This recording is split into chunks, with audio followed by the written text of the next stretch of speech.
Hannah or Marilka, we're ready to start anytime you tell us. Yes, Alexandra on Mr. L'Orange account who gonna stream it on YouTube, so she should let us know when to start, I think. Yeah, she's starting it now. Oh, perfect. So, are we ready?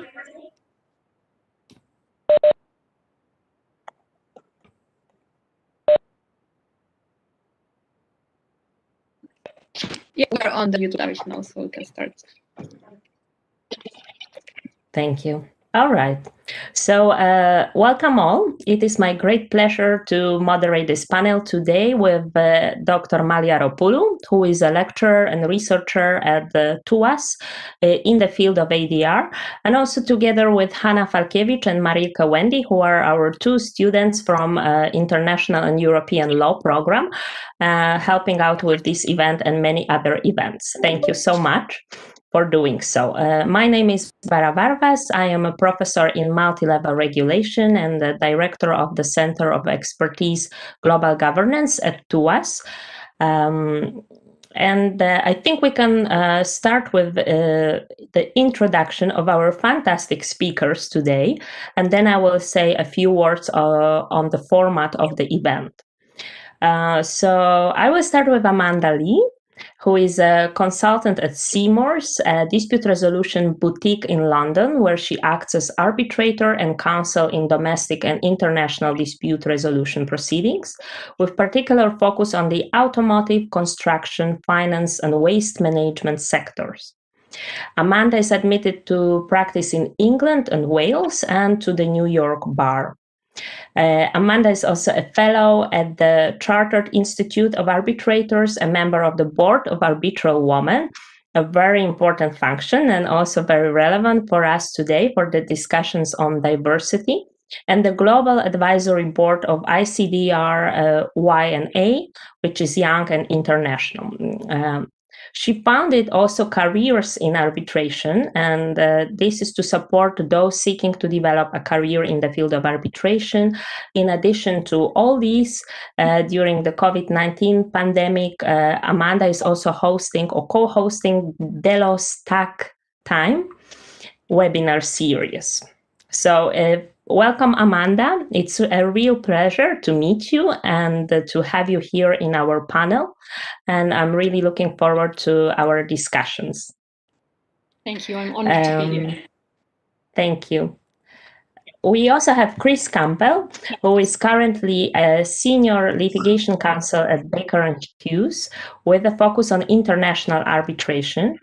Chris has a truly international career. Prior to working with Baker & Hughes, Chris worked in South Carolina, where he litigated a number of eminent domain disputes and advised the Charleston Port Authority on matters related to trade law and international commercial arbitration. Chris also served as the inaugural law clerk to the Honorable Joycelyn Newman of the 5th Judicial Circuit of South Carolina, and Chris also worked for a Beijing law firm in the field of corporate law. Chris also served and still serves on a number of committees, including as a vice chair for the IBA, International Arbitration Committee.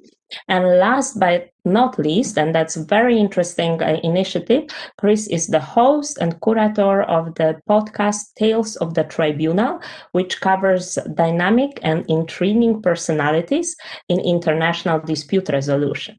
So not only Chris is one of them, but he also talks on a regular basis to many interesting figures. So welcome, Chris. A real pleasure to have you. And again, thank you for devoting some time on Thanksgiving, and happy Thanksgiving to you. We also have Amanda Kemshaw, who is a lecturer in skills and private law at TUAS. Amanda joined the program in September, if I'm correct, this academic year. And I think it was quite some career change for Amanda. Before joining TUAS, Amanda has been for over 20 years a dancer, a police crime analyst, and an international lawyer and advisor. Amanda spent 16 years in private practice. This involved also 7 years as International Arbitration Counsel at De Brauw here in Amsterdam. And here she is with us. Welcome, Amanda. Very nice to meet you again. And I'm really looking forward to learning from you today with our students. Very happy to be here. Thanks, Barbara. And we also have Zuzanna Cieplinska, who is our law program alumna. Zuzanna is currently undertaking LLM in international arbitration at Stockholm University. Zuzanna is also former intern at Australian Centre for International Commercial Arbitration and Australian Disputes Centre, and a former trainee at the Embassy of the Republic of Poland. Zuzanna spent a year in Beijing, which probably connects her with Chris, where she successfully finished master courses at Beijing Foreign Studies University in Chinese law. And Zuzanna is a laureate of a number of international competitions and moot courts. Thank you very much, Zuzanna, for being here with us today. It's a great pleasure to see you again. And we're looking forward to you sharing your experiences as law alumna with our students. Thank you so much for invitation. I'm really glad to be here today and tell the students about my experiences. Thank you. Fantastic. So before I move to the format of the event, I thought that it would also make sense if I tell you, our distinguished speakers, a little bit about our students and what is happening in the field of ADR here at TUAS.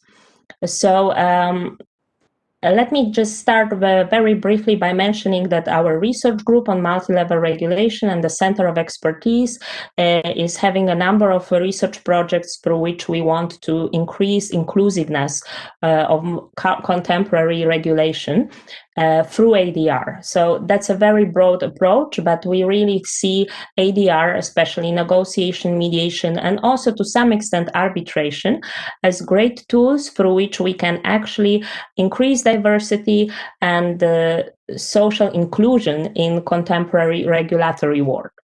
On top of that, we have a great pool of researcher students who do a lot of projects on ADR. And Hannah, you see her on the screen. She's among them. So our students are really active in the field of ADR. They develop their own website. They developed their own podcast series where they actually also talk with practitioners in ADR.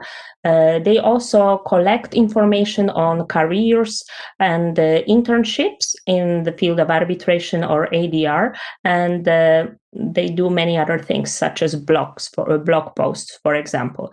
So we just started 1.5 years ago with these student-driven projects, and we're growing very fast. And I hope that students will be also able to tell you a little bit more about this.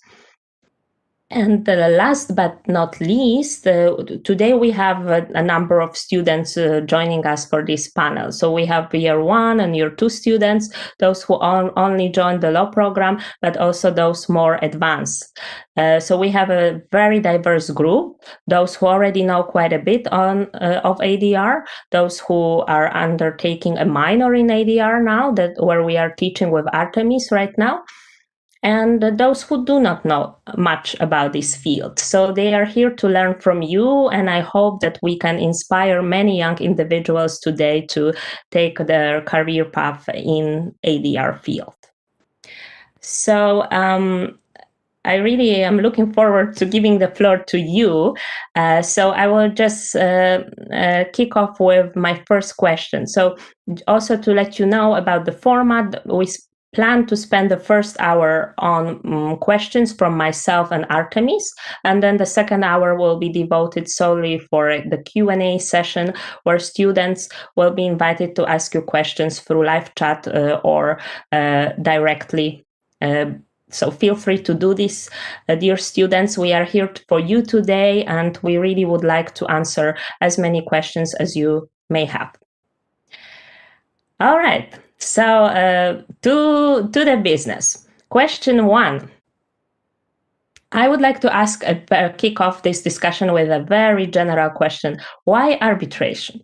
What was so interesting for you in the arbitration field when you started your career, or what inspired you to pursue a career in arbitration? Perhaps it was an informed decision, but perhaps it was also a coincidence. So we would really like to hear a little bit what triggered you to start working in the arbitration field, and what exactly now you think of this choice. Is it were your expectations met with what you're doing at the moment? Are you satisfied, or do you think that field is missing something with the view on your original expectations when you were starting? So I will maybe start with Amanda, and then I will go to Chris, Amanda, and Susanna. So Amanda Lee, excuse me, I didn't specify which Amanda I'm talking to. If we can start with you, Amanda Lee, that would be fantastic. Thank you very much, Barbara. That's a really great question. There's so much to unpack in it, and I shall try not to spend too much time talking so that everybody else can share their stories as well.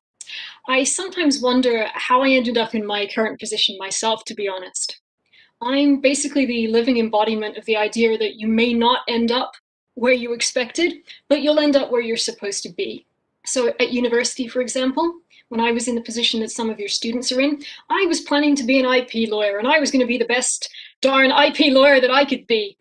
And then by the time I got to law school, it was going to be banking. I was really interested in banking law. I was a really boring person, as you can imagine. Banking law was really, really, really sexy to me. And then I moved to London in order to actually become a lawyer, because there wasn't that much litigation or high net worth work in my hometown, which is a little county town.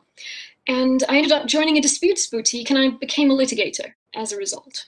And as a litigator, I ended up having the opportunity to advise in respect of a lot of different methods of ADR. To those who don't know very much about ADR, ADR is obviously alternative dispute resolution, so any form of dispute resolution other than seeking recourse to the courts.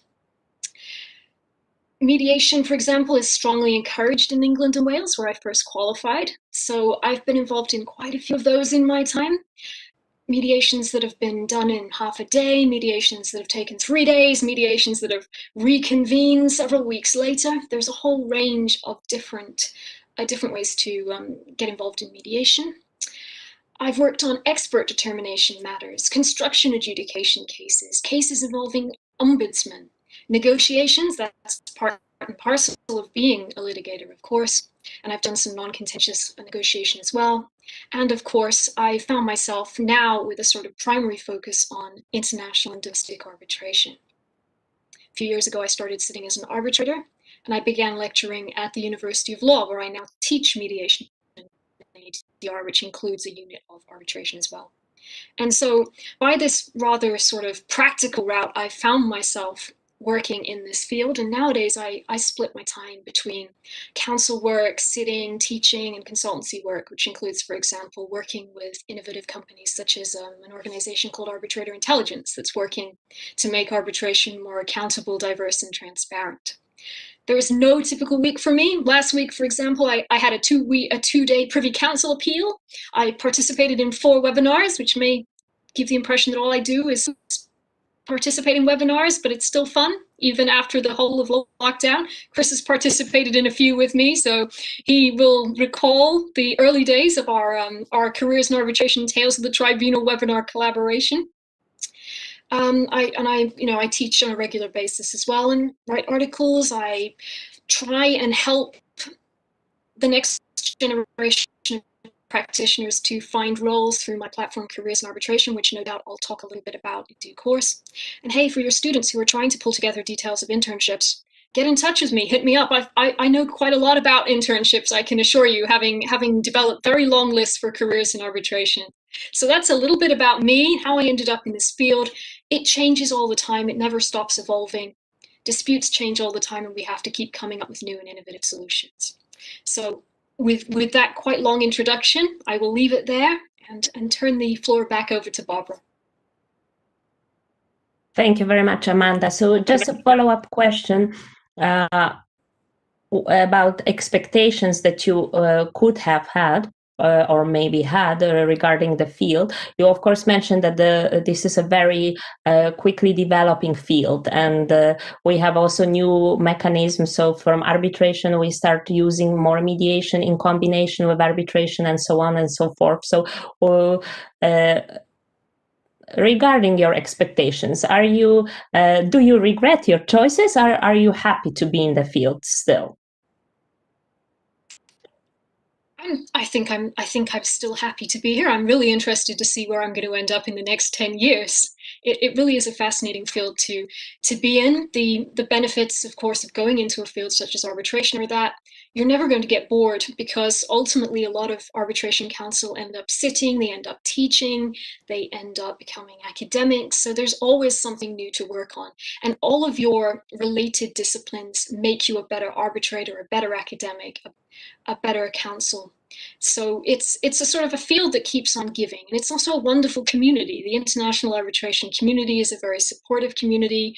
We tend to know each other quite well. There's a lot of players on the scene.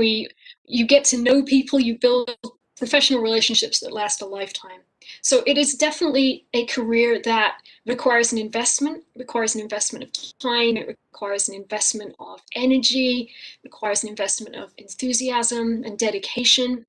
But I'm happy to be where I am now, and I'm intrigued to see where the next chapter will take me. We're also happy that you are there in the field, and you are also a great example of how to take things in your own hands. If something doesn't exist and if you want to change the field, you are there to do this on your own. So thank you very much for those initiatives that we will also touch upon later on. And now I am moving to Chris, and I also am very curious to know, Chris, how was it with you? How did you get inspired by arbitration? And why? Well, thank you for that. And, I find myself with now the arduous task of trying to follow that great introduction from Mandy. So, forgive me for if I'm not able to reach that standard. To begin answering your question, Barbara, we actually have to take time travel a bit to Irmo, South Carolina, where I am from, just outside of Columbia, where the University of South Carolina is held. That's where I did my first degree, which was actually in business. I knew a couple of things when I left Irmo, which is a one railroad town. If you go there, there's quite literally a railroad through the middle, and that is all that you will see, that and a lake. But I knew that I wanted to study business, and I, from high school, knew that I wanted to go to law school, but I didn't know exactly how I was going to marry those two things together. So I go to business school, learn all these, things about reading charts and doing case studies and all of those types of things, and decided that's what sparked my interest in China. So, at this point, I finished college and know that I want to do something that's international, whatever that means, that I want to do something that's related to business and something that has a legal element to it. I applied to law school, get in, survived the first year. And for those of you that aren't familiar with the American legal law school education system, there is not a terrible amount of education on dispute resolution outside of traditional courtroom litigation. People see Law and Order or Suits, and they're like, "Hey, that's it. I want to be Harvey Specter." Okay, and that's kind of the impression that a lot of law students will have. Well, as we all know, there's a whole universe, a whole lexicon of ways in which dispute resolution works outside of your domestic courtrooms. And so I went and did a Maymester at the end of my first year that ended up at the Gray's Inn of Court in London, where we studied there for about 2 months. And we had, English and American comparative law, but then also a little course called International Commercial Dispute Resolution. And this was the first time I really got the notion that there was this ability for organizations and companies and the like to have a sort of predictable means of resolving disputes across borders, aside from just saying, all right, we're going to sue them in their local court, or we're going to try and drag them into U.S. federal court. And so that really started getting the wheels turning, and that culminated, and similar to Susanna's experience, that's what gave me the inspiration to go study my 3L year in Beijing. Got a master's in Chinese law from Tsinghua University. with in Chinese law and international dispute resolution, and it's kind of been off to the races since then. Competed in the V-SMOOT during that time, and it kind of just continued to build on itself. And there was this sort of guiding North Star of, okay, at the core of every mediation and arbitration in the commercial sense, we're talking about a business dispute of some kind. That's something that makes sense to me from my first degree and my interest, starting a business and solving a business issue. And we're going to take a legal mechanism of some kind and use that as our tool, as our procedure, as our method of resolving the business dispute. And oftentimes, if you can resolve this thing first, you can often obfuscate or go around the legal procedure itself. So that's where it all started. I had the privilege of studying with some great professors at Tsinghua and having some great mentors throughout this process. Started writing in the field, and it's kind of just taken off from there. And I think, sort of echoing some of the things that Mandy talked about is, as I started to make my own path in international dispute resolution, I kind of felt this sort of not even tension, but just sort of the frustration in that, I felt like I was facing headwinds, so to speak, and trying to find exactly where I wanted to be, what I wanted to do. I realized law firm work wasn't quite it, and I didn't necessarily want to open up my own shingle, have to open up my own shop. So I found myself working in-house for Baker Hughes. And that sort of headwind that I felt, I didn't want anyone else to sort of have to deal with that. And so I'm constantly, in a lot of things that I do, both with Tales of the Tribunal, from Arbitration Idle, and some of the other events that we do, try to find ways to make international dispute resolution more and more accessible. In the way that Mandy talks about, really from the career standpoint, I understand in a very tangible way, because I was once a broke college student in China. I wanted to go to all these conferences, but conferences cost money and they're expensive. And, it's, you may not say, hey, you can't come to this conference, but if you say to students, hey, yeah, you can come, but you got to pay $1,000 or $400, I mean, that's effectively the same thing. So, that is sort of a nutshell of, how I kind of discovered my interest in international dispute resolution, and sort of how I've sort of decided to build my brand and my reputation in the field. And now, folks may not, know exactly what we do at Baker Hughes and what we do in that capacity, but at least they probably heard a commercial or a snippet of my podcast. And I hope that will continue to make international dispute resolution more accessible to anyone that wants to find a space here. Sounds fantastic, really. ADR for the 99%, that's our motto.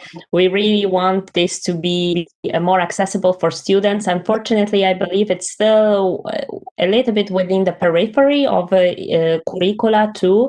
And if it is within curricula, it's mostly within law curricula, whereas we can really take and learn a lot from mediation and negotiation also in other areas and fields of studies. But that's great to know. And Chris, very briefly, also would like to follow up. Do you think that now, due to the pandemic and all the where we can all participate in so many different conferences, and students also have many opportunities to follow online events, do you think that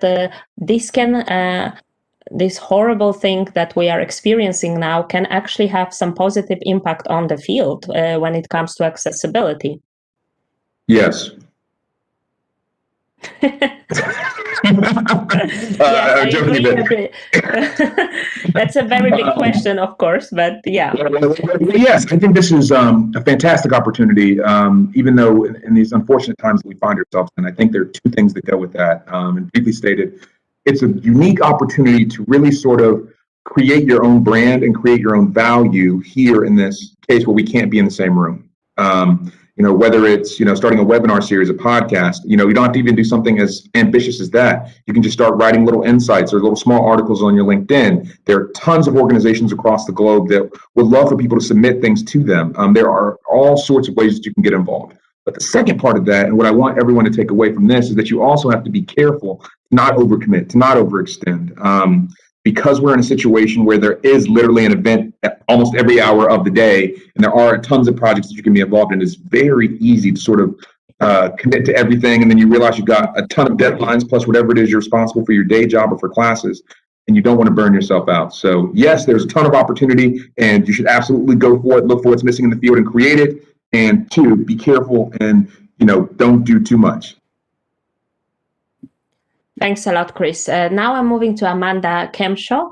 Maybe you could tell us now how you ended up in international arbitration or international dispute resolution field.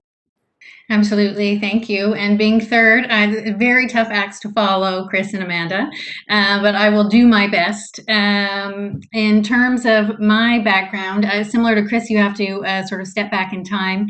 20 years ago, it seems like a very long time ago, but when I graduated from my undergraduate degree, which was in criminology and contemporary dance.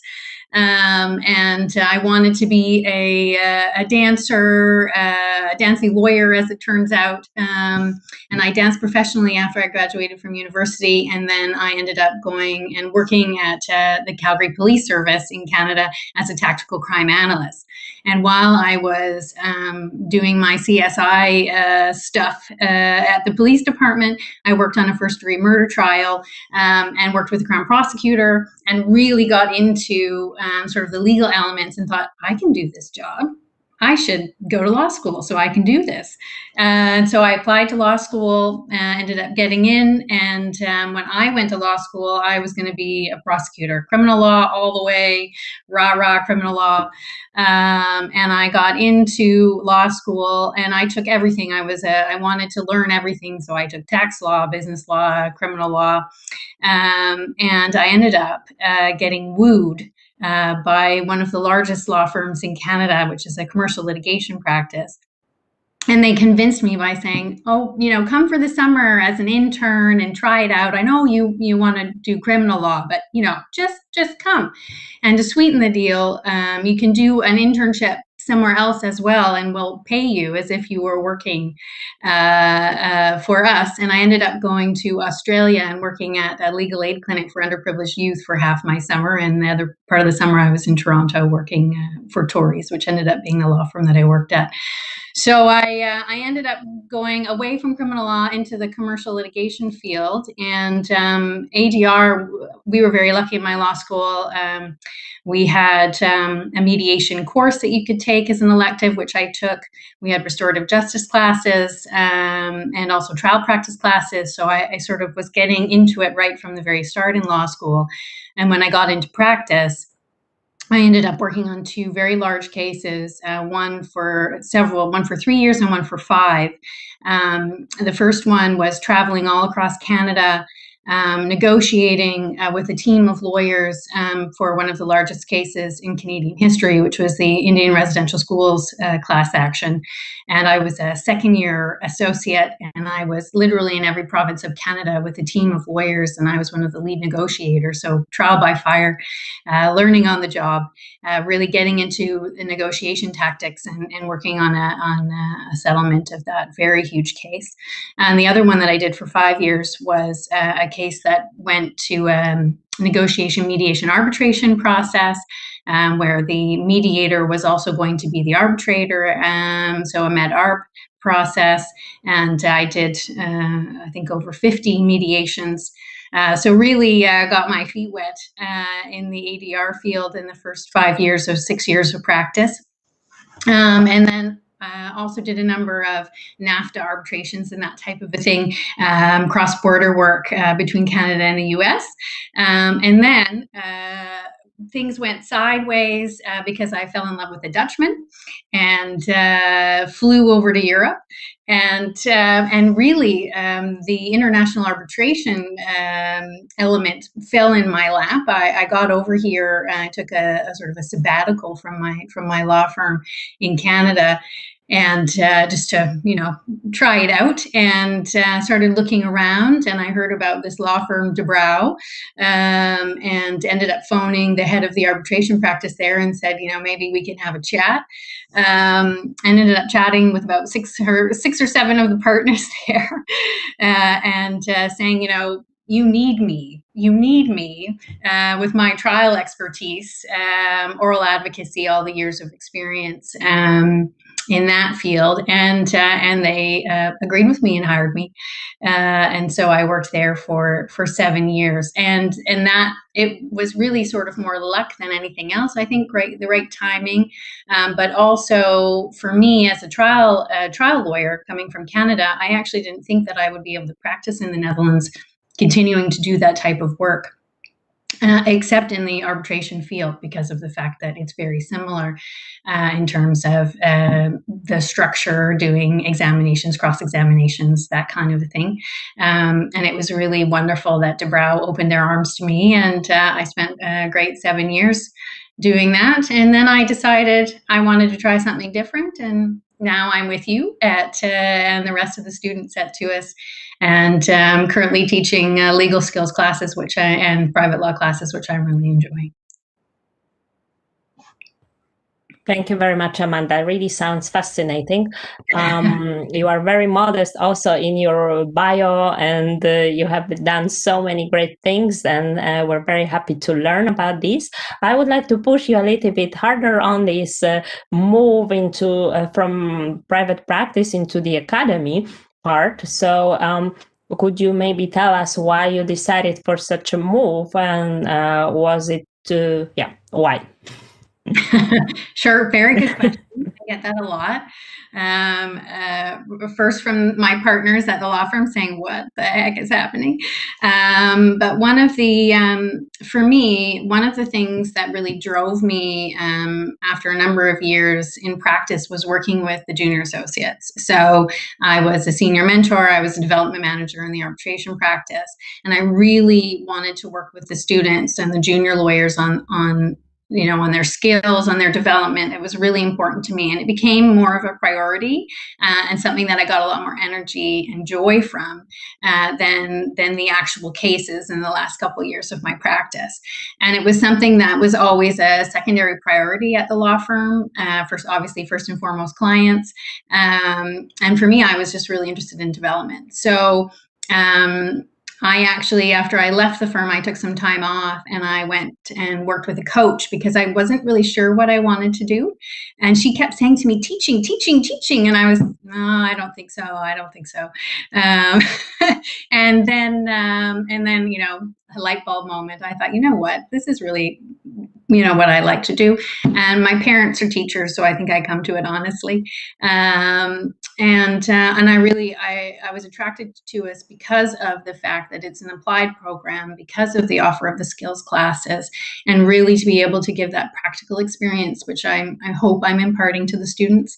I'm really enjoying it. It's, obviously a steep learning curve for me coming into a university environment from 17 years in private practice. I think I'm learning as much from the students as they're learning from me. So it's great.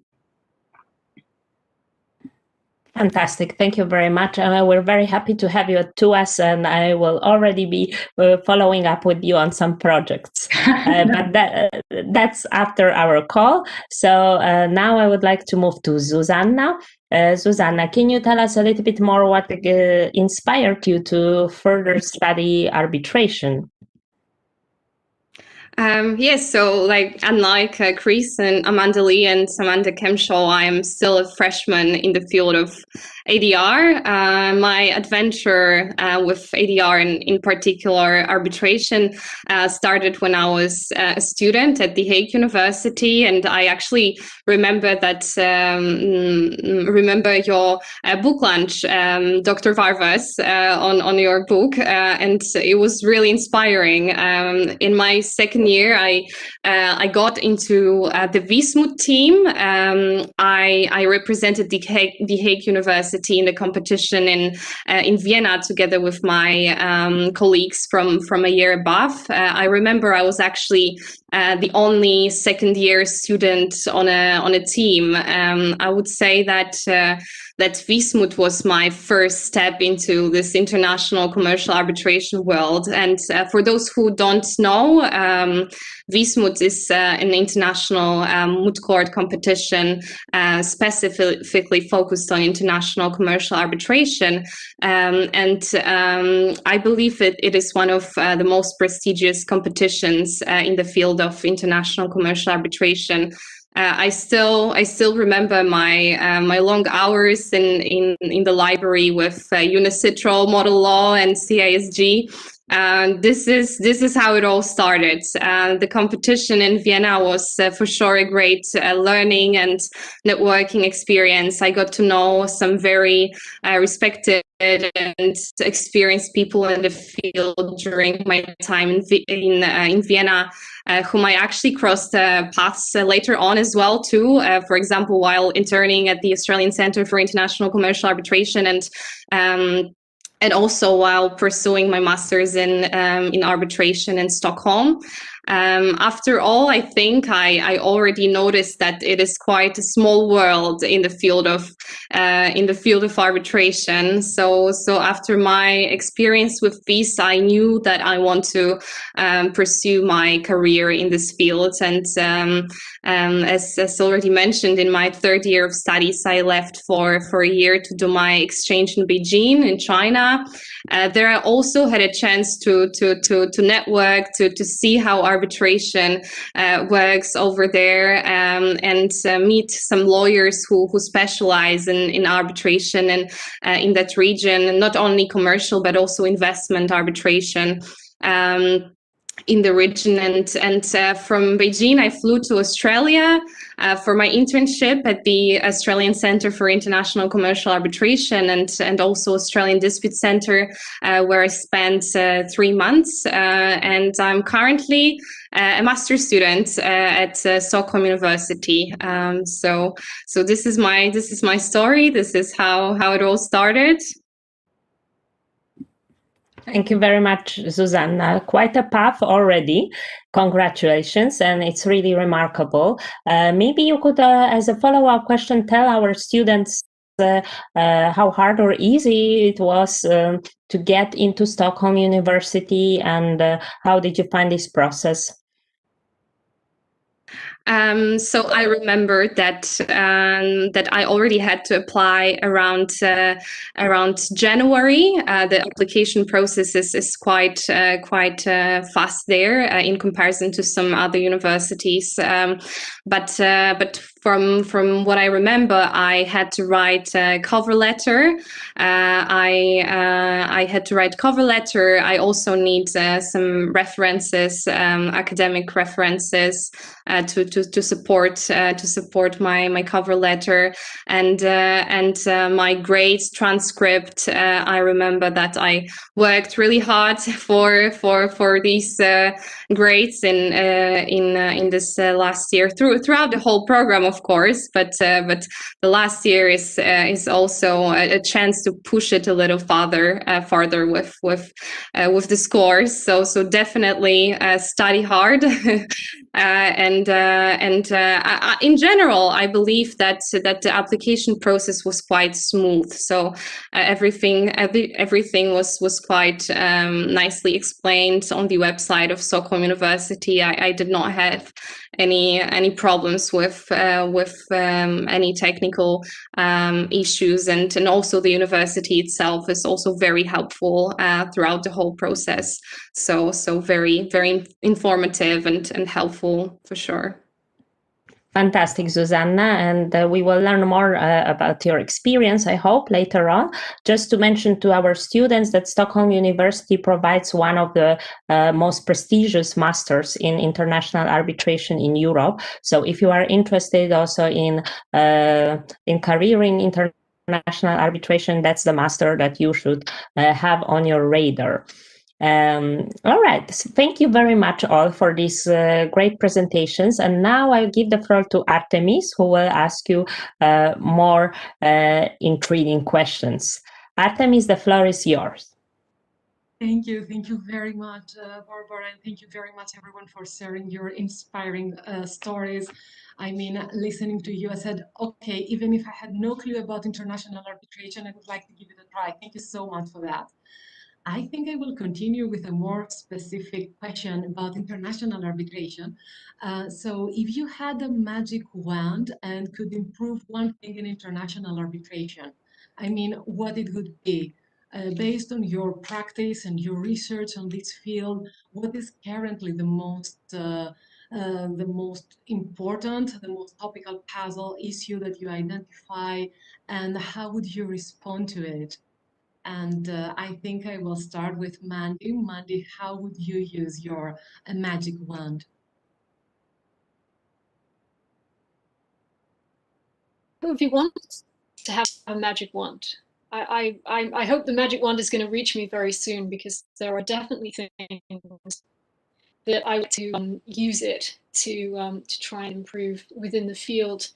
The example I'm going to give is an aspect of our practice that I've spoken about a little bit before during lockdown, and it's one of the biggest challenges that our field presently faces. And Chris has touched on it a little bit by explaining that it's really expensive to attend conferences in the field.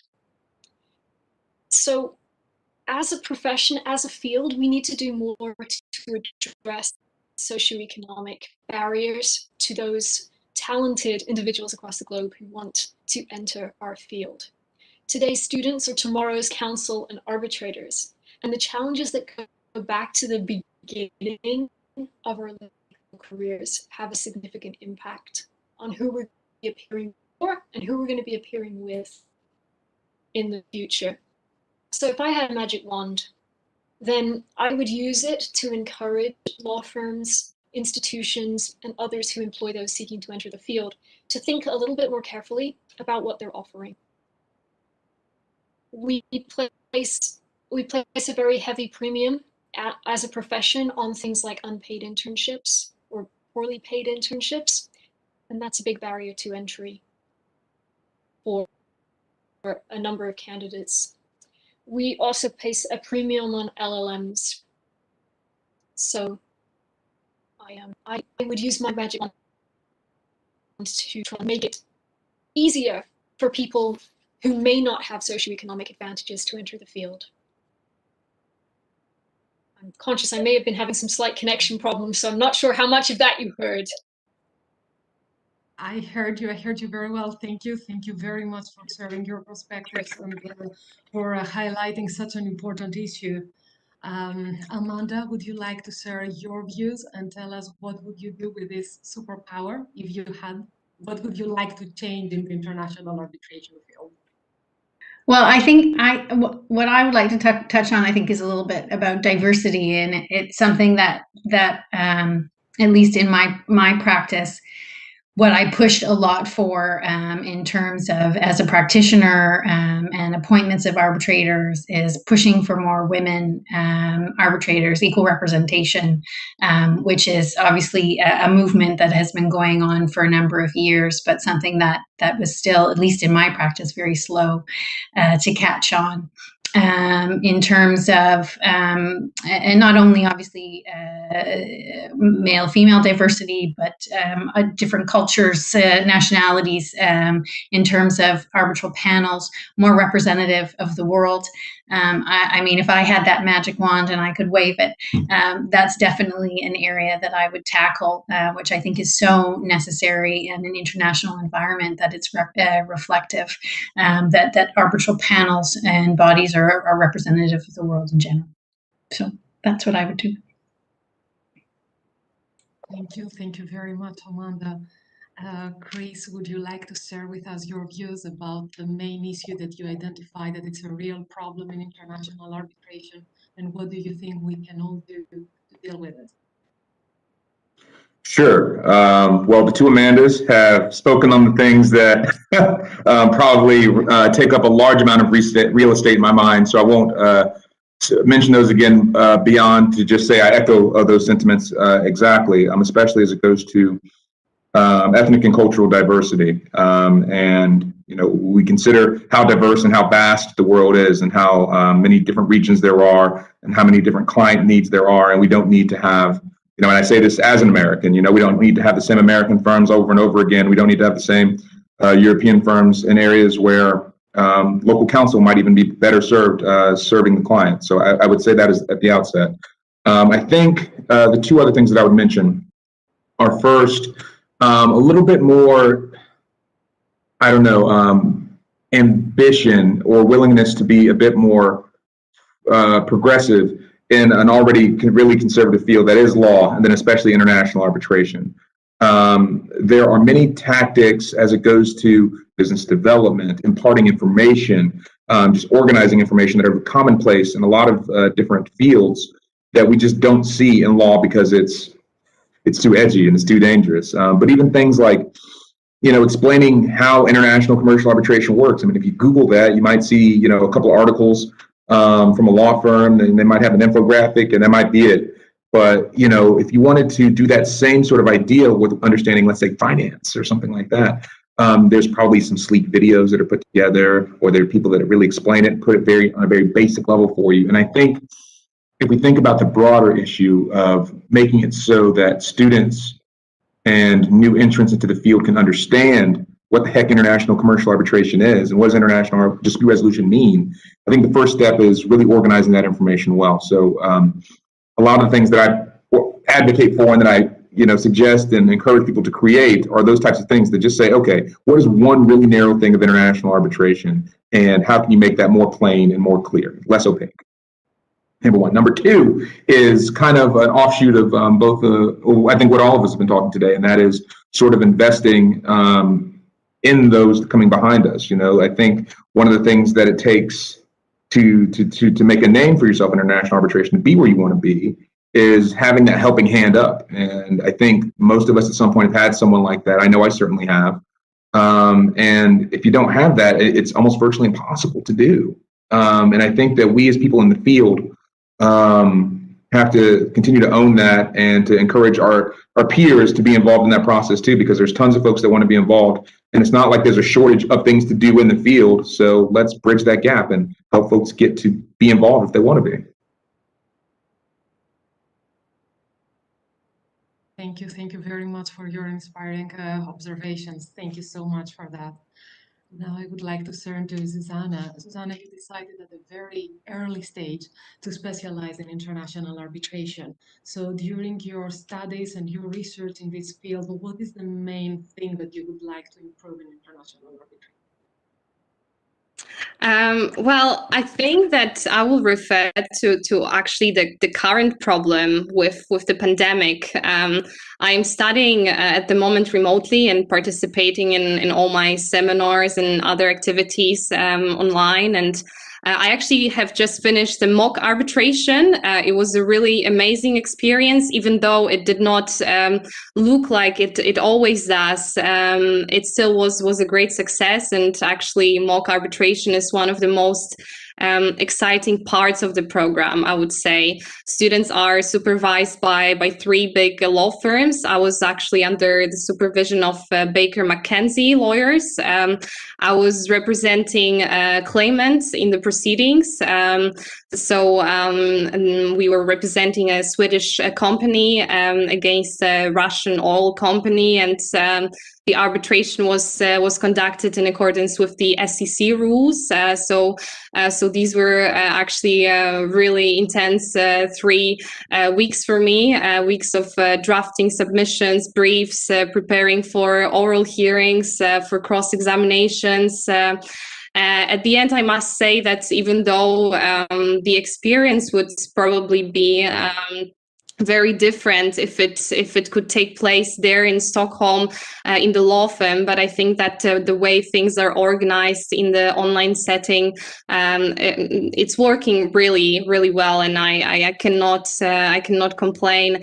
This virtual reality also gave us many opportunities to meet a lot of professionals in the field, and we have a lot of guest lectures organized. For example, I had a chance to meet Alexander Fesas, Secretary General of the ICC International Court of Arbitration, or Sarah Grimmer, Secretary General of Hong Kong International Arbitration Center. So for sure, we also can benefit from this situation, and I believe that in general, that both in academic as well as specifically in arbitration world, it had to adjust to this new reality. Virtual hearings, all of the internal arrangements of the arbitral institutions, and this is something that was just forced everyone to change the way of doing certain things. And also, as we meet with the lawyers who represent clients in arbitration in this virtual setting, or as I mentioned, the secretaries of arbitral institutions or legal councils, this is always something that they reflect on, how the process of this adjustment looked like, what were the problems incurred. And I remember also one discussion on the confidentiality of the proceedings in the and the challenges faced in virtual hearing setting, for example. So I think this is a very current issue, but also I think this sort of motivates us in terms of introducing the use of new technologies into academia and arbitration. So thank you. Thank you very much for focusing on the bright side and for trying to persuade us that we can turn the crisis into an opportunity. So thank you very much. Cautious of time, I would like to touch upon something that Chris mentioned about the importance of mentorship. And also, I would like to continue with a number of projects that you have initiated. And personally, I have been greatly benefited from. I mean, the careers in arbitration, the tales of the tribunal, and the arbitration idols, which was fundraising for UNICEF, which was an exciting project. Mandy promised us that, like James Bond, arbitration idols will return.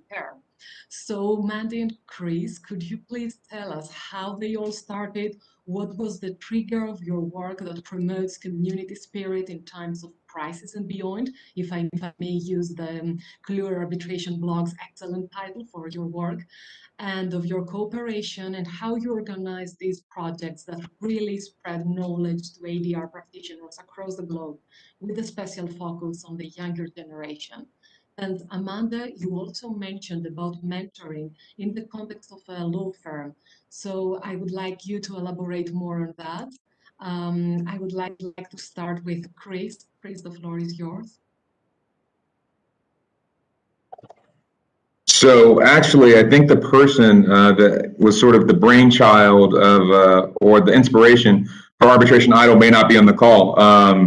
And it was actually a colleague of Mandy and I's, Svenja Wachel, who is a German practitioner, and she's over digital coffee breaks in arbitration. That's her initiative. They share a lot of great information on LinkedIn. And so we had collaborated on another event earlier in the year. And we had a WhatsApp, and we're like, okay, well, this first event is done. What else could we do? I mean, this is in the throes of the pandemic. Clearly, the cases are spiking all over the world, and being aware of the conversations that we'd all been having kind of internally about how this is just devastating for people that had, they were supposed to be starting an internship, supposed to be starting a new opportunity, that look forward to networking at these types of things, and that a lot of that would just be washed away. And so Svenja actually, had said, what if we did some sort of fundraiser, and it started as a raffle, and then we started researching how to do an international raffle, and that was really hard. So instead, what we did was we came up with the idea of Arbitration Idol. And for those of you that don't know, Arbitration Idol was more or less an opportunity for us to fundraise for UNICEF, and at the same time, I guess it was maybe a drawing instead of a raffle, and I don't know the legal ramifications therefrom, but we matched folks up with some folks that are well known and pretty dynamic forces in international arbitration.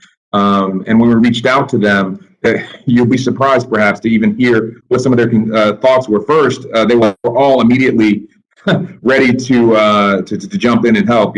Folks like my boss Mike McElrath, Funke Adekoya, and a number of other. I don't want to go through the whole list. But the second thought, and this came from multiple of the idols, was that and I think she wouldn't mind me saying it because she's spoken on it. But Lucy Reed shared that we don't want to be held up as idols.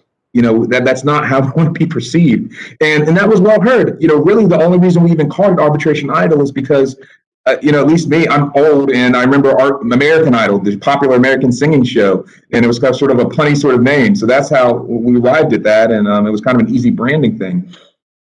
But now that that's done, and now that we're sort of slowly finding ourselves in a situation where we can imagine life post-COVID, we want to do something perhaps even bigger in terms of fundraising or being able to give back to the community. And while we haven't fully developed the idea what exactly we want to be, so I won't put anything hard out there yet. What we've talked about is how can we use sort of positive energy and momentum around Arbitration Idol to perhaps provide opportunities for folks to be able to sort of mitigate things that Mandy and I have been talking about today, in terms of the cost of an unpaid internship or the cost of a conference, because those are still very real issues, and those issues will be lasting without there being some solution there too. So those are some of the ideas that Arbitration Idol might tackle in the future.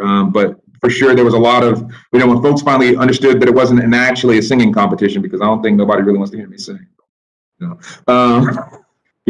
were really positive, and there was a lot of great support. So we look forward to doing another session sometime in 2021. And I'll let Mandy fill in the gaps that I may have left and carry from there.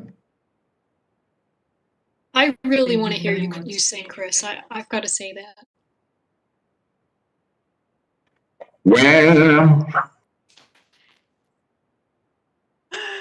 Thank you very much. We need to do this.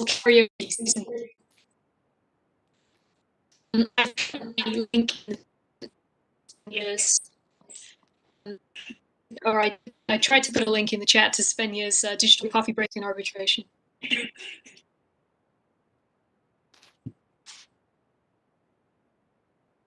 Thank you very much, Chris, for this. And I really love this idea of the link between arbitration and social issues, because sometimes we forget what really matters in life, and we think that international arbitration is all about a group of people who have very prestigious jobs and clients, and they don't care about what is going on around them. So thank you very much for bringing this link up to the surface. Could you also please tell us a bit more about Tales of the Tribunal and this exciting project of yours? Sure, I'm happy to do that, and I'll even put my Tales of the Tribunal voice on. So Tales of the Tribunal is my podcast that I do. It's been going on now for 2 years. We're heading into season 3, and quite literally, it is conversations with people from all over the world that are involved in international dispute resolution. Now, the interesting take, or our sort of unique sort of secret sauce, so to speak, is that oftentimes you listen to a legal podcast or show, or especially pre-COVID times, when you would tune on 10, they would say, all right, well, Article 3 of the CISG says, and it would just read, very mundane sort of points of law. And so I wanted to do away with that. I wanted to say, okay, that's cool. People could probably Google a lot of that. What's really interesting is getting to know the people behind sort of their public personas. How did they get to be where they are? And that goes back to one of the things that I mentioned in sort of my opening statements, of showing people that it's not some sort of magic or mystical sort of pill or formula that has to be done. It really is sort of very human and real experiences. And I think from the folks like, we had Sarah Grimmer was on the show as well, Dana McGrath, the president of Arbitral Women, Catherine Rogers, a bunch of folks we have had on the show, and you get to just see a very plain look at them. Meg Kinnear did an episode this year as well. And so that has been a really great opportunity to have some very casual conversations and to start to build a community around that sort of initiative. We kind of split off into Disputes Digest at the end of season 2, which is sort of a weekly summary of what's going on of the news in international arbitration, dispute resolution, as well as opportunities and events as well, calls for papers and the like, webinars, because there are so many that I kind of try and sort of boil them down into a few minutes of conversation. So we are continuing to expand and grow, and we have all sorts of new exciting things that might drop before the end of the year. So you stay tuned. We are looking forward to. Thank you, Chris. Thank you. Mandy, please accept my apologies. I think I interrupted you before. There was a problem with the internet connection. I didn't realize you were speaking, so I'm terribly sorry for that. please, you have the floor. I want to hear your views about careers in arbitration and arbitration idols. Thank you. Thank you very much, Artemis. I think it's always good to cut me off when I'm making bad jokes. So whatever the excuse, it was definitely a good moment to cut me off, and I may have started singing as well. You never know. I think Chris has given us a fantastic summary of Arbitration Idol. It was a pleasure to be part of the initiative. I'm really looking forward to what's going to come next. I'm very excited to keep working with Chris and Svenja, and stay tuned. As we've said, like James Bond, Arbitration Idol will return. As for careers in arbitration, I spend a lot of time mentoring young practitioners and aspiring practitioners, and I found that a number of the same questions are coming up again and again. Where do I find an internship? How do I write a really good writing sample? What do I put in my resume? How come person X seems to know about internships and I don't know anything about them? What is the secret source of information that person X has? Why am I being left out in the cold? And so I founded Careers in Arbitration to try and help those wishing to enter the field, wherever they're based in the world, to access opportunities. And opportunities are not just limited to internships, of course. They are jobs, internships, committee roles, publishing opportunities, events, speaking opportunities, training courses, anything and everything that relates to the practice of arbitration. And it's an all-inclusive website, an all-inclusive platform. It's not just about the high-profile firms. It's about people who want to work in compliance with an arbitration edge. It's about people who want to do expert work that has an arbitration edge. There's lots of ways to work in arbitration other than being counsel, and we've talked about some of them today, and Careers in Arbitration tries to capture them. Now, my platform is primarily available via LinkedIn. There will be a website in due course. At the moment, it is restricted to some rather nice waves that you can watch on the screen. If you go to careersinarbitration.com, it's very relaxing. We're doing our bit to make people relax during this stressful time. The LinkedIn platform now has 26,500 followers. And during the pandemic, I've been using it to basically offer what I've called an arbitration fix to anyone looking for inspiration and for learning opportunities. So we publicized under the hashtag arbitration fix. If you're feeling bored, there's a whole load of keynotes from very distinguished people in the field. So just put that hashtag into LinkedIn. You can check all those out. Is a community platform. We have followers from across the world who reach out to me to share their content and to share jobs. I hope it's useful for everybody who's seeking to develop a career in the field. Tell me how I can improve it, and I'll be really interested to hear from you. But please do take advantage of it. And in the future, we've got great things to come. I've got a number of new projects in the pipeline. I'm not going to announce them today because whenever I announce a project, I then fail to deliver it for another 9 months. So I'm not going to announce anything today, but there's going to be some exciting opportunities coming up in due course. So thank you for the question, Artemis. Thank you very much, and I'm looking forward to your jokes. It's a pity that I didn't have the chance to listen to it, but if it is something in relation to singing and dancing, it's a pity that we cannot meet all in person, and then, the session would be fantastic. I could learn so many more from you, but we need to wait until the pandemic is over and we don't have these dark clouds above us. For that. So thank you very much. I also benefited a lot from Careers in Arbitration, and this is the first link that we sent to the students of the minor when we started the minor. So it's a one-stop shop for everything related to arbitration. And the second one, Tales of the Tribunal. So thank you very much both for that. Amanda, could you please share your views from your experience about mentoring in the context of a law firm? How easy it is? Is it possible? Because, sometimes we have this idea that the structure is very hierarchical and there is no really mentorship when people are so stressed in the context of a big law firm dealing with international disputes. Sure, Artemis. I definitely can. It's something that was such a huge part of my practice. I think it all started with my first law firm that was so invested in mentorship.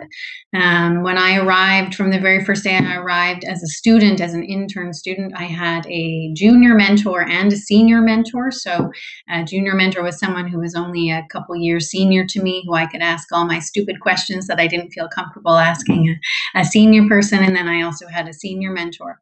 It was so popular that there was also a Mentorship of the Year award every year, and the lawyers were quite competitive in terms of, because it was always a really great prize. And so I was raised up that way, I guess I would say, in terms of providing, getting the support, and then providing the support. I became a junior mentor very early on, and then I became a senior mentor, and it's something that's carried over with me. And I've worked at 3 law firms, 3 very large law firms, and 2 in Canada and 1 in the Netherlands. And it's such a necessary part of the practice, I think, in terms of providing a helping hand for associates as they go through the ranks.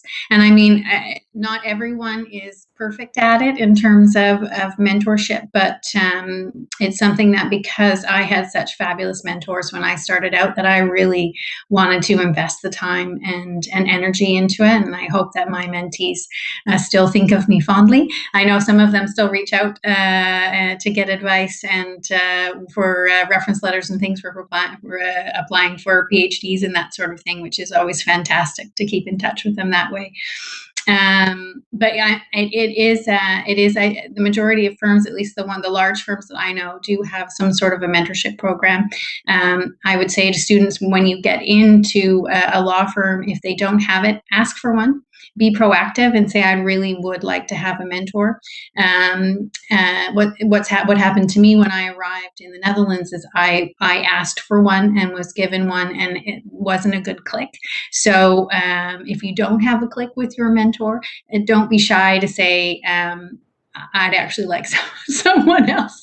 And that's a very difficult conversation to have, but it's such a valuable resource. You want to be connected with someone who you can have those difficult conversations with and seek advice and be comfortable. So that would be my little tip. Don't be afraid to ask for help. And the majority of lawyers that I know are happy to assist. So. Thank you very much for sharing your views, and for the last tip. It is very important. We need to be fearless in this field. Thank you. Now, Barbara, you have the floor. I am sorry for abusing your kindness and the kindness of the panelists, and I'm cautious of time, so the floor is yours. Thank you. Thank you very much. I now absolutely wouldn't like to take the floor. I will give it to Hannah and Marilka, because now we really would like to hear from students. So both of you feel free to take over this discussion, and if there are questions, our speakers, I'm sure, will be very happy to answer them.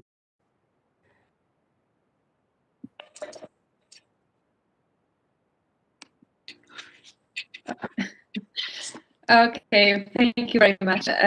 So if anyone who's watching has any questions, please go ahead and you can text them or you can unmute yourself.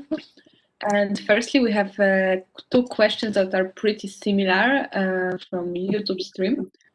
What is your advice for students wishing to pursue a career in the field of ADR, but not in the commercial field?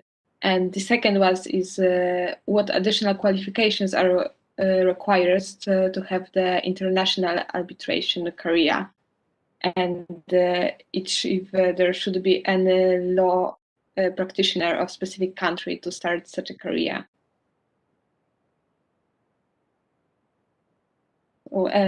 Maybe Amanda Lee, as you have an international career, would you answer?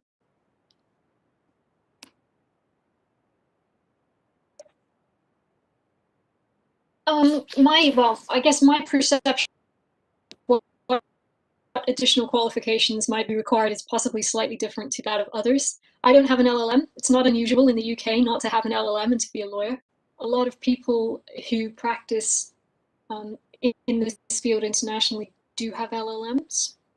And so I always encourage students to think carefully about not just whether you need one, but what subject to pursue an LLM in. Make sure that you're picking something that's going to be valuable in the future. Remember, after all, that arbitration is a mechanism for resolving disputes, and although it has its own rules, you still need to understand the underlying law. And so pursuing an LLM in, for example, corporate law can also be very useful. It's all about trying to distinguish yourself and bring something of value to the field. When it comes to practicing internationally, you will find a lot of arbitration practitioners are dual qualified. They will have lived in multiple jurisdictions. In some cases, they will speak an incredibly large number of intimidating languages. Unlike me, I speak English, sometimes badly. I mean, I understand other languages, but I am incredibly impressed by those who can speak fluently in other languages. So one of the things I would always recommend to students wishing to practice in this field is to think about your language skills. Think about the gaps in the market. If you look at the adverts for jobs in this field, in the US in particular, everybody wants fluent Spanish. Fluent Spanish is incredibly valuable. There's always an interest in people being able to speak French and German. There's an interest in people being able to speak Mandarin, Cantonese, Russian, Ukrainian. Basically, if you can speak another language fluently and you can write fluently in that language as well, there is always going to be a law firm that's going to find those skills to be of particular value. So when it comes to an international career, it's obviously very different to practicing domestically, because when the world is not as it is now, you will find you spend a lot of your time in airport lounges. So you need to be flexible, you need to be open to those opportunities, and you need to develop a degree of cultural sensitivity as well. Every culture has its own business practices, and so cultural awareness is something that's very important when it comes to cross-border practice. So I definitely recommend focusing on developing your language skills, developing your knowledge of arbitration as a discipline, but not necessarily excluding the development of other aspects of legal practice as well. Don't micro-focus on arbitration too early in your career. I suspect that I haven't covered all three of the questions, Hannah, but perhaps somebody else might be able to pick up where I've left off, as it were. Thank you very much. I would like to add something to Susanna. Since you're doing an LLM right now at Stockholm specifically, what made you choose Stockholm, and did you look at any other universities, and what kind of masters were you looking into before you actually took this one?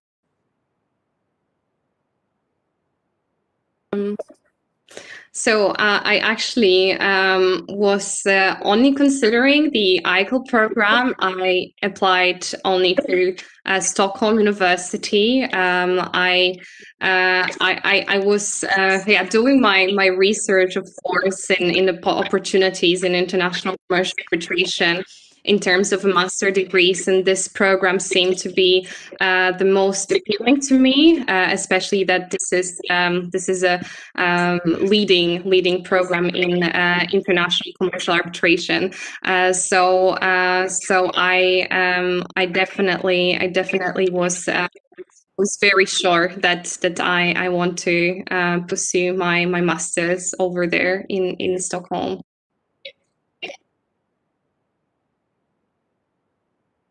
Thank you. I don't know if Hannah has any other question. Oh wait, there's a question in the chat. Yes, there was also a question about ADR and peace building, how you can get in this field and how to develop it further.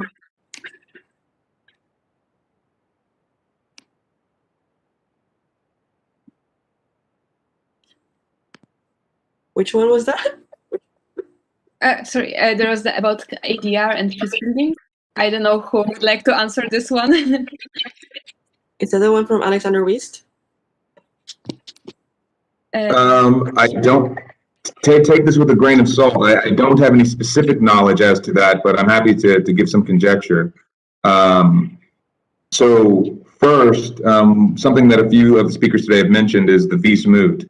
While the visa moot in itself tends to be commercial arbitration, one of the really great aspects of doing the moot is the membership in the Moot Alumni Association. Because the MAA and some other organizations have this ability too, so keep your eye out for this, have what's called observer status at the United Nations. And they get invited to observe on certain topics across the range of international arbitration. So that's a good opportunity to see how that process sort of works and start making sort of some of those relationships. But building on some of the things that Mandy just said a moment ago, in terms of looking for gaps in the market. If you're interested in peace building, there are certainly people that are writing about that or active in those fields, and whatever nation you're from probably has some sort of delegation or commission on that. Saying, hey, do you can I provide?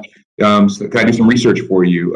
Just reaching out to them, cold sometimes works, or providing some writings, even if very short, into the space. The international law journals, the Journal of Transnational Dispute Management, all those types of places are good ways to sort of start building a little bit of rapport around your name, and you can use it to that effect. But since I haven't done that in particular, I'm not exactly sure. But those are just some sort of general comments. I can weigh in on the original question in terms of what you need to do to start in the practice, at least from a large law firm perspective, because I've done recruitment in law firms for 16 years. So I know I've interviewed a heck of a lot of students and hired a lot of students to become lawyers. And I can tell you from a perspective of a junior coming in that there isn't anything specific except for the fact that you have to have, at least in the large law firms, the starting point is very good marks. So transcripts are the starting point. So you get, say we get 150 applications. The first thing we do before actually looking at any of the CVs is we look at the transcripts. There's a level that you need to reach. Anyone that doesn't reach that level, those resumes are put aside, and then we have our starting point. Then we start looking at your background and what you've done, and your cover letters, what you have to say about why you're interested. But I mean, in terms of students coming in to become junior associates, we like, at least from a law firm perspective, a wide range of interests. So it's not necessarily, when I'm interviewing, I'm not necessarily hiring only for the international arbitration practice.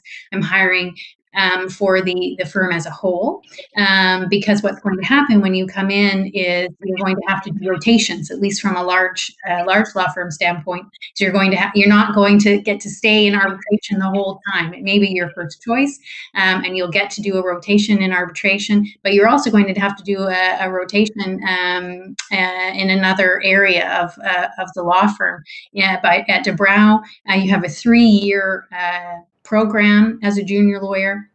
You spend 1.5 years in one department and 1.5 years in another department, and then at the end of those 3 years, there's a discussion about where you'll sit in terms of where you'll be placed for a permanent contract. So, I mean, having that background certainly helps in terms of your interest in international arbitration, but it isn't a barrier. I'd say focus on getting great marks, and start getting to know people. If you're interested in a particular place, cold calling, as Chris said, call people, ask them to go for a coffee or have a chat, get to know them a little bit so they know you. So there's a face to the name on the resumes. And also something that you can add in your cover letter that I had a conversation with Amanda Kemshaw.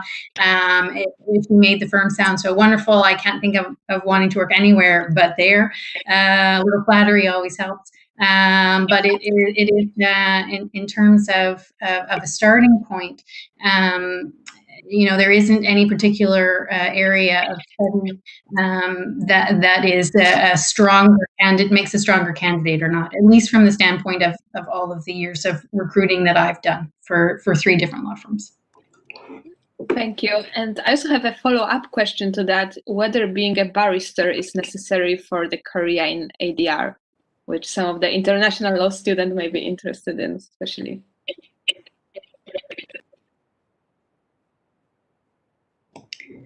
I mean, I'm a barrister and a solicitor, but that's when you get your degree in Canada, you're both. So it's a little bit different.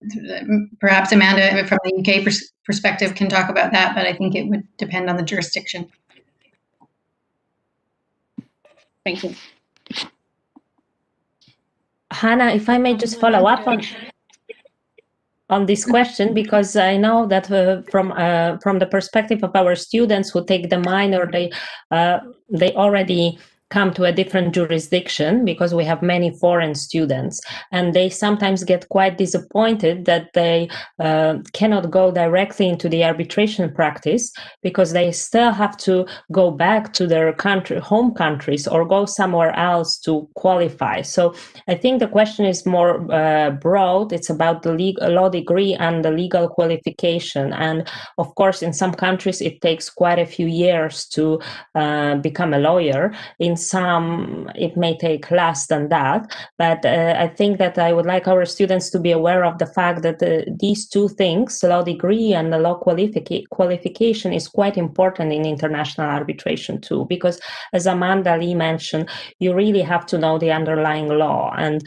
if you are the best in the procedure, it may not be enough. So also to avoid disappointments, I think that our students who are interested in international arbitration should think of that, and they really need to become present in some arbitration market. It can be in the Netherlands, but I think they have to be aware of that. Sorry, just 2 cents.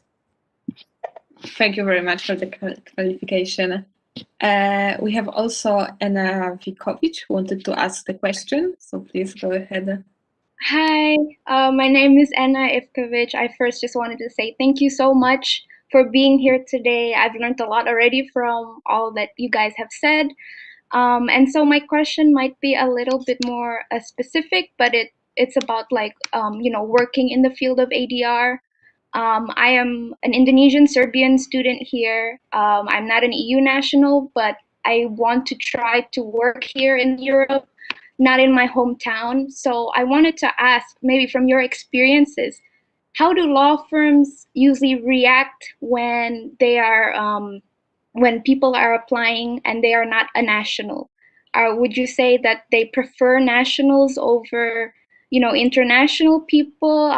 Do they prefer like people who can speak the language? Would you say that this is something that is very important besides all the legal qualifications that you need for applying? Yeah.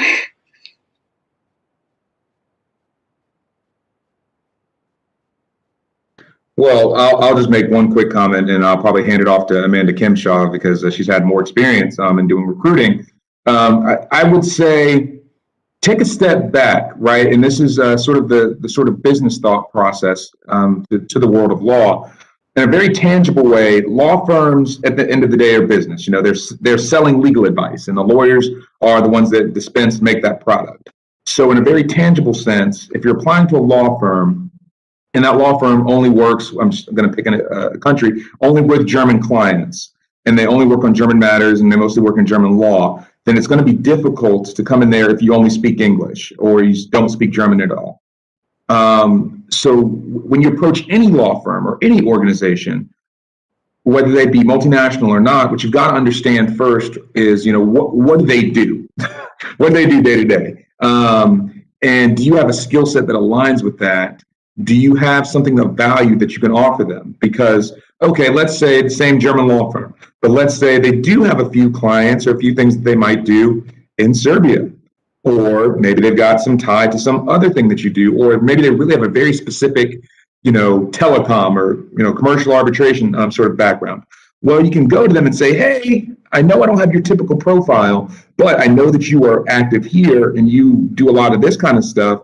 Well, I actually just happen to have done my thesis on these types of things, or I wrote a paper on these types of things. And what that shows is, one, you took the time to get to know the firm and know something about them before you knocked on their door.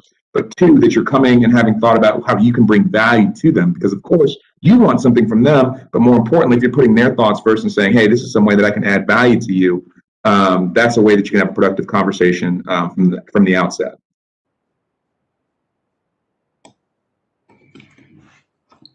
That I absolutely agree with Chris on that. That is absolutely true. From a international standpoint, working at a almost pure Dutch law firm for quite a number of years, and one of the only internationals at the start of the practice, and not speaking any Dutch, and not being a Dutch lawyer, it was an uphill battle. I think for me coming in, I had already been practicing for quite a number of years, so my seniority helped to break down the barriers in terms of my Canadian law degree and my non-Dutch speaking abilities. However, I can tell you from a recruiting standpoint and from where De Brouw in any event is in terms of hiring internationals, it's a law firm that is internationalizing is part of their program. What they want to do, they hire international lawyers every year, junior lawyers right out of university, mainly from the master's programs, but not exclusively. And I've hired over the years, or helped in the hiring over the years of students from all over the world, from various different backgrounds, different law degrees.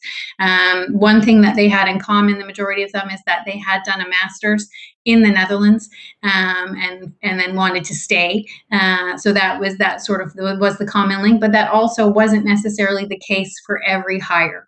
So at least in terms of where I worked and where I was recruiting, there was no barrier for internationals coming in that were non-Dutch qualified. But I think that's also a unique, there's not going to be a lot of firms like that. I don't think there is any other firm in the Netherlands that's quite like that.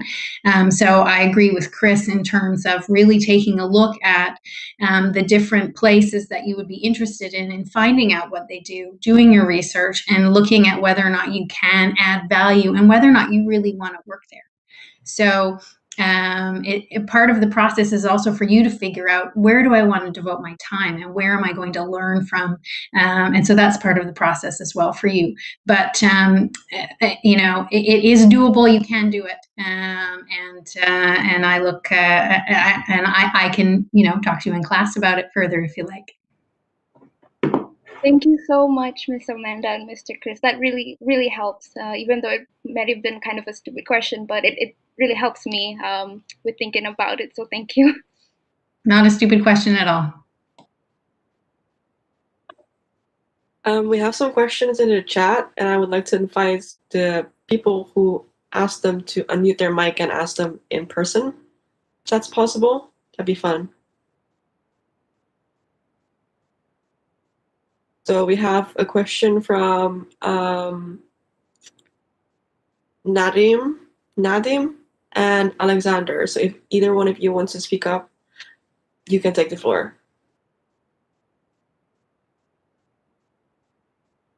Yes, hi, I'm Alex, and now we have heard a lot about the like some rather specific topics like challenges in the field of international arbitration.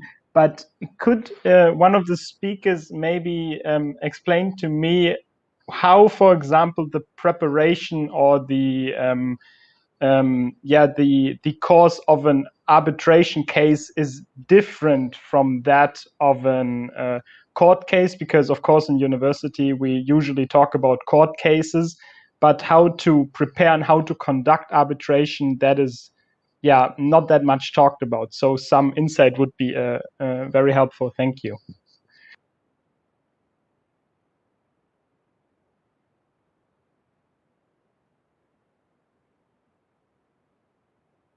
Okay, I can take that one at the outset. So the way that we do it in our company is that typically we almost always have a mediation, sort of proceeding and hearing before we go to a full-fledged arbitration. That's part of most of the agreements that we do.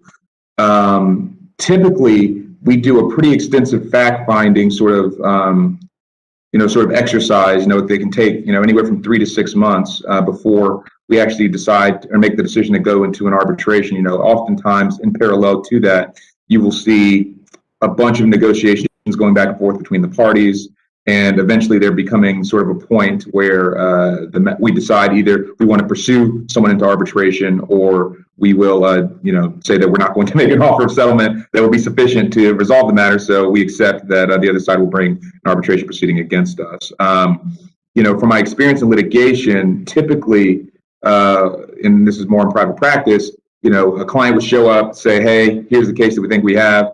It would be a lot more to the point, over the course of a month or two, we would do the fact finding with their assistance and reach out to them, file the case, and things are a little bit more streamlined, not necessarily faster, but, streamlined, efficient in some ways. But it really does kind of depend on the industry that you're in and the specific role. But there are elements that are the same in both. You've got to do your fact finding, you've got to understand the law, and you've got to do a sort of risk assessment before you decide to sign up for a multi-year, potentially millions of dollars size case. Thank you so much. I think I can add a couple things from what Chris said for Alex in terms of differences, and two big ones is that the parties have a lot more control over the timing of the process than you do in a court case. So there, in a court case, there are the court runs the process, and in arbitration, it's the parties that can decide. They're the ones that choose the arbitrators in most instances, or there can be a choice. Each party gets to choose one arbitrator, and then there's a third one that is appointed, at least in the arbitrations that I've done. And also the parties can control the timeline. So you have to come together and try to come up with an agreement in terms of when the stages of the arbitration will take place. So that's something that doesn't happen necessarily in the court process. Thank you for the answer.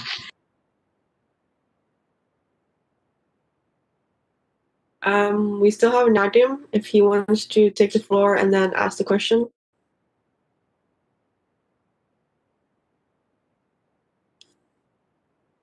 Or otherwise, I'll move on to the questions that are posed on the YouTube Live. And they're both for Ms. Kemshaw.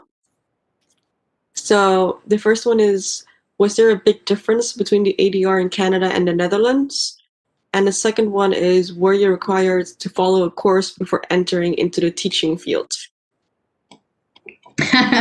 I'm questioning my teaching abilities. It's got to be my family law students. Okay. First, there was a difference between Canada and Europe for sure in terms of ADR. And the main one is that mediation was much more established in terms of an alternative dispute resolution mechanism than arbitration was. At least, I'm going back 20 years now, though. So this was when I was practicing, and the last time in Canada was, I think, 10 years ago. Mediations were very popular and something that was used not only in employment matters and family law matters, but also in commercial cases. That's less so in the Netherlands. In the Netherlands, you don't really see a lot of mediations used in the commercial context. I'm in the process of becoming a certified mediator in the Netherlands with a hope of changing that in terms of commercial cases. But that is the difference. Arbitration was much more popular in terms of a dispute resolution within Europe than in Canada. That's changed now. Canada's sort of jumped on the bandwagon, and there's a lot more established practitioners in the arbitration field.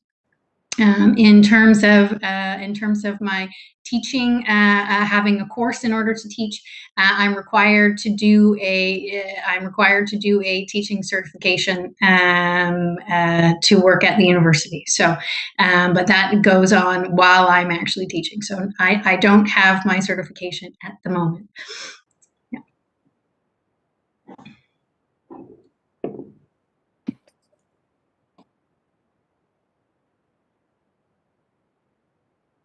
So Nadim couldn't make his mic work, so I'll just ask on behalf of him. So what are you most proud of in terms of your legal career? And if I may ask that to Susanna, maybe, because she's still a baby in the field, but she still has a bit of a career. And yeah, go ahead. Of course, I think that one of my biggest achievements would be my intern work at Australian Centre for International Commercial Arbitration. I was actually also in charge of designing the mediation training course for the Legal Services Commission for the ADC, Australian Dispute Centre. I authored 2 articles on the importance of Deepwater Horizon case for the integrity of arbitral process, and also an article on resolving Belt and Road disputes through alternative dispute resolution. And these articles were featured on the ADC website and also as part of the bulletin series of the ADC. And of course, I also think that's my that getting into the masters and successfully finishing its first parts of the program would also count as an achievement towards my developing my skills in arbitration. Thank you. Thank you. If there are any questions, you can unmute yourself and you can have the floor. Hi, I have a question I'd like to ask. I don't know if this might be considered rude, but I'd like to ask of all of you in the panel. But yeah, first of all, I'd like to thank you for all of your insights. But yeah, my question is, what was the most memorable hardest part of your career or your job, if that's not too forward to ask? Maybe Amanda Lee can start with us? Sure. The hardest part of my practice is the fact that in order to do the things that I've agreed to do, I think I've basically had to give up sleeping. International arbitration as a profession can be all-consuming, and one of the things that we found in particular during the pandemic is that people's expectations have shifted. There's no longer this clear distinction between your private life and your work life. So as a result, we find, I basically say nowadays I work on US time, effectively. So I'm kind of asleep first thing in the morning when my students are writing to me with queries, so that I can be working at 2 o'clock or 3 o'clock in the morning dealing with queries from people in the US or Latin America or the Caribbean.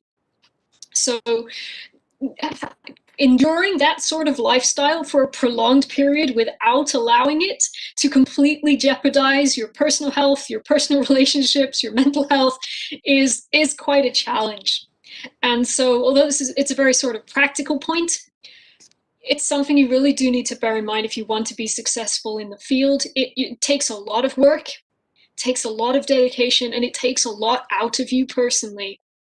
So I strongly recommend mastering the art of sleeping on planes. It's not an art I personally have mastered, but hey, if anyone has any really good tips about how to sleep on planes, I'm very happy to hear them. So it's quite simply the fact that we are now expected to basically be available 24/7, and that can take a lot out of you. So, enter the field at your peril. It's going to have an impact on your sleep patterns. So, but not to try and discourage anyone, of course.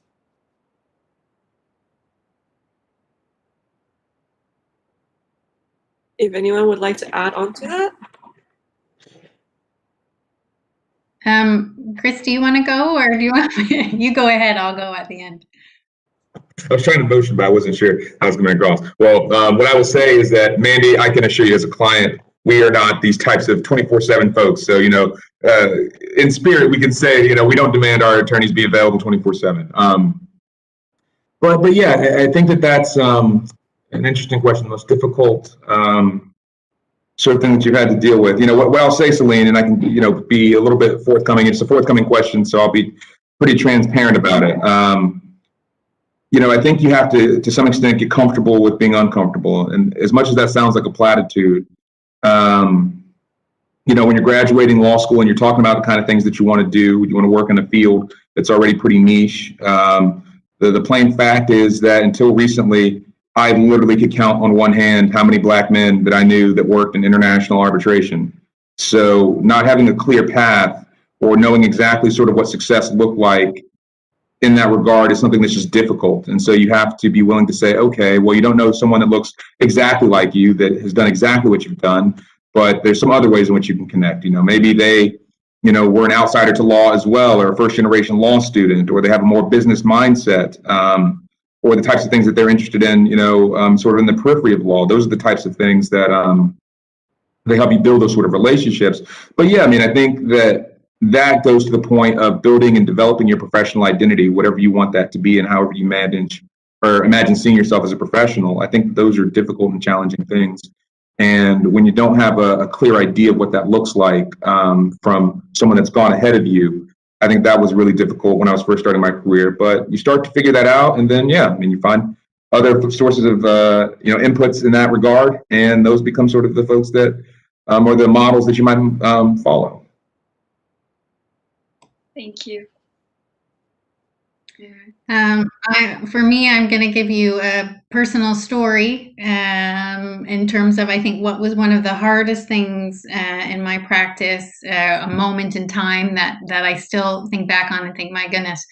And it was, I did a very large arbitration while I was very, very pregnant. And thought that I had finished the arbitration, went off and had my baby.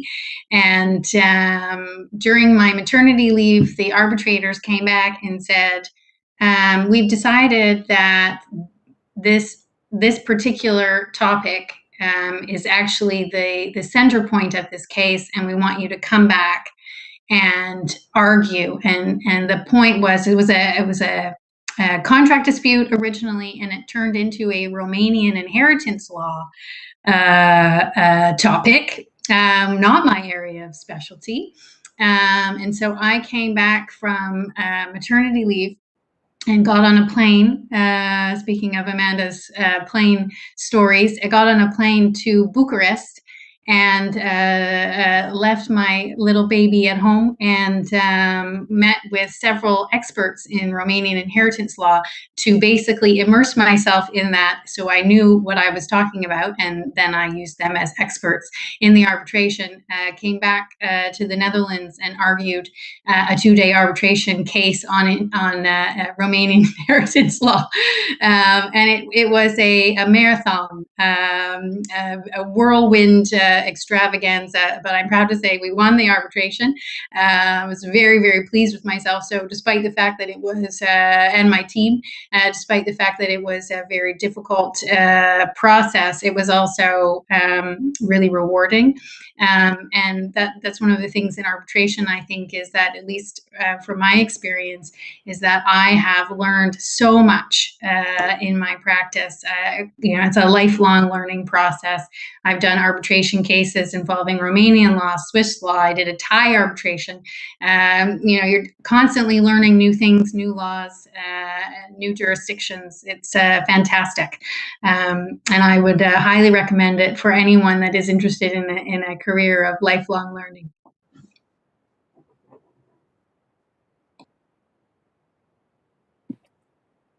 Thank you very much for these answers. I don't know if Susanna wants to add something on that already, or you didn't experience that challenges yet.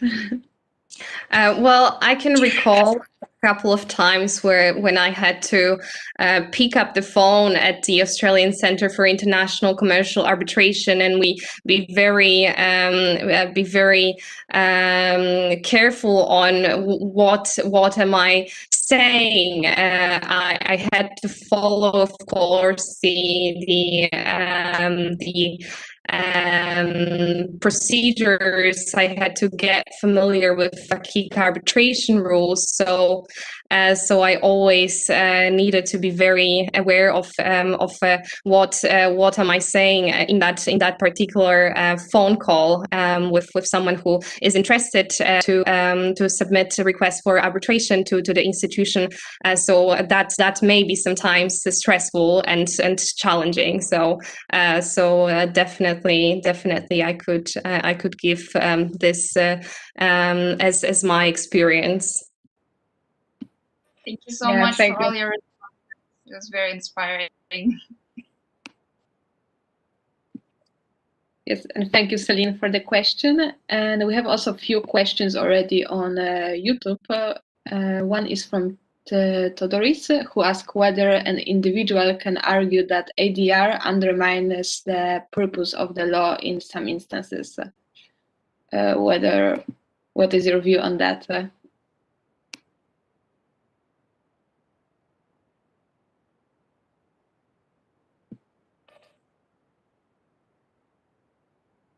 I don't know who would like to answer the question. Sorry, could you say one more time? The audio went out, at least for me, for a couple of seconds. Sorry. Oh, sorry, maybe my internet connection is a bit cracking. The question was whether you can argue that ADR undermines the purpose of law in some instances. In my view, no. I think they run parallel to each other. I think it depends on what the specific needs are. I wouldn't see them as competing forces as much as sometimes you need an ADR in negotiation or some sort of thing to guide you in the direction of resolving it outside of the formality of going to court. And sometimes you need the sort of strict procedure and force of a national court to sort of get what you need. But yeah, I don't think they undermine one or the other. I think that they run parallel and are specific to the situation. Okay, perfect. Thank you. There's also a question from Denis to Ms. Kemisho. Is there an option to follow your preferred criminal law career while incorporating ADR? So whether you ever thought it's possible to mix this two? I sort of left criminal law behind quite a long time ago.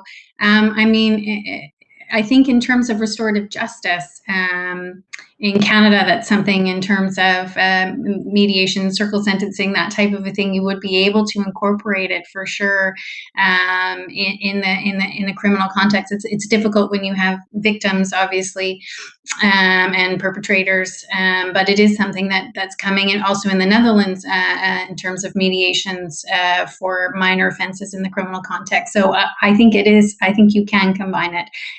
It's a burgeoning field for sure.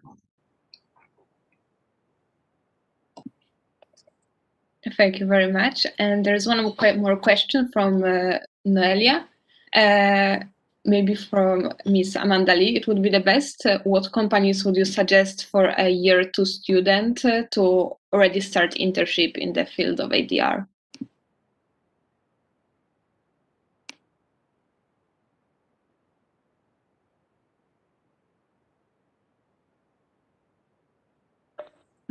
I'm not sure if Amanda Lee's connection is still stable.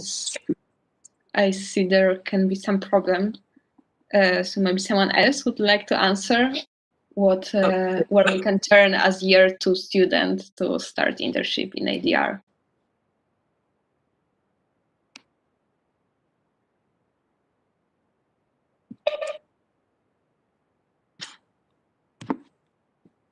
Maybe Miss Kemshaw, because she has the most experience in recruitment, actually. I can't. I think definitely Mandy would be better placed to answer. I can't really give a list of companies off the top of my head.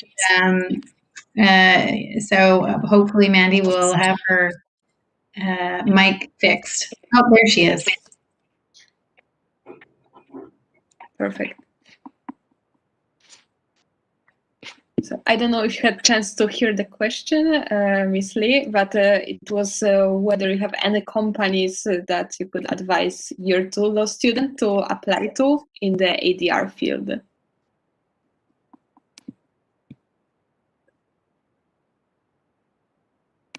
I'm having some connection problems, so I think I'm hearing half of the question and then half of the question again.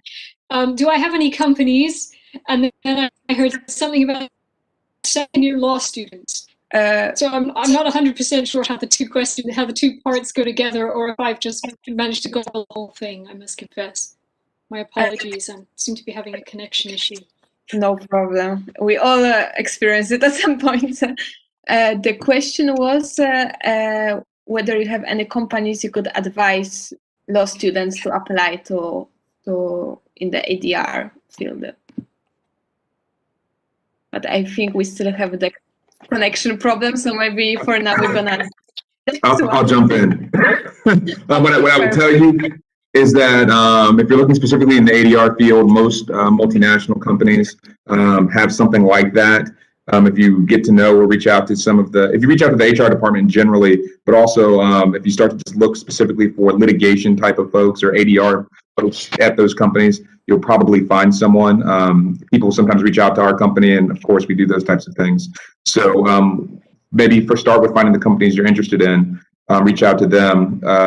Also, whatever your local chamber of commerce is might as well. They probably have some contacts or know some people that you might want to reach out to that might be able to give you a point in the right direction. Thank you for this answer. And there's also a question which maybe is the best for Zuzanna Cieplińska. What were the biggest barriers when you were studying in China? Did you experience anything like that? Well, definitely the language was quite a big one. I undertook some intense courses on Chinese language, so I had 8 hours of intense Chinese in the first semester, which helped me a lot. I think after a few months, I was already able to communicate to some basic extent.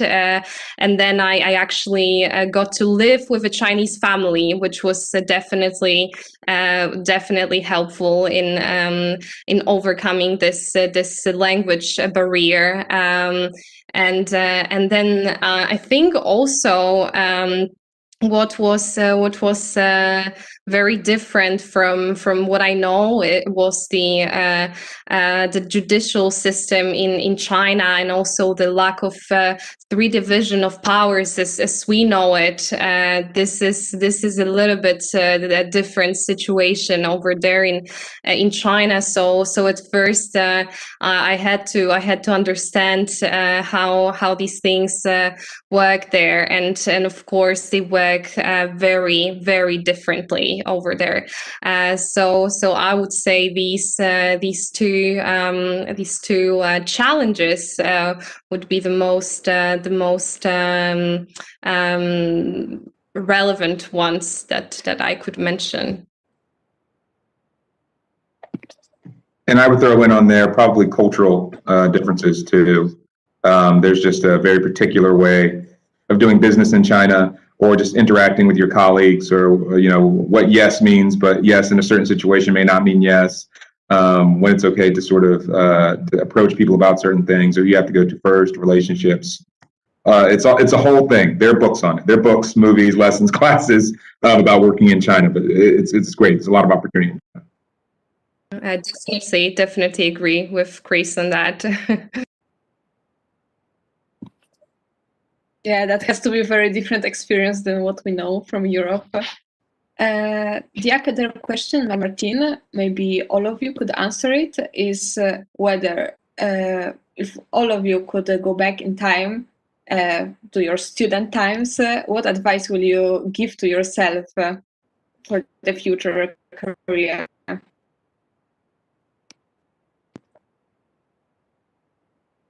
Maybe Ms. Kemcho would like to first start. Sure. I think I would let my past self do exactly the same thing. I'm really happy with how my career has developed and what I've done. I think my advice, something that is sort of a mantra for myself, is, no regrets. If I'm interested in something, then I go for it, take risks. If it's never been done before, well, then maybe you're the person to go ahead and do it. So, but that's sort of been my personality all the way through. So I don't need to tell my young self that. So yeah, no, I really don't have any advice other than keep doing what you're doing.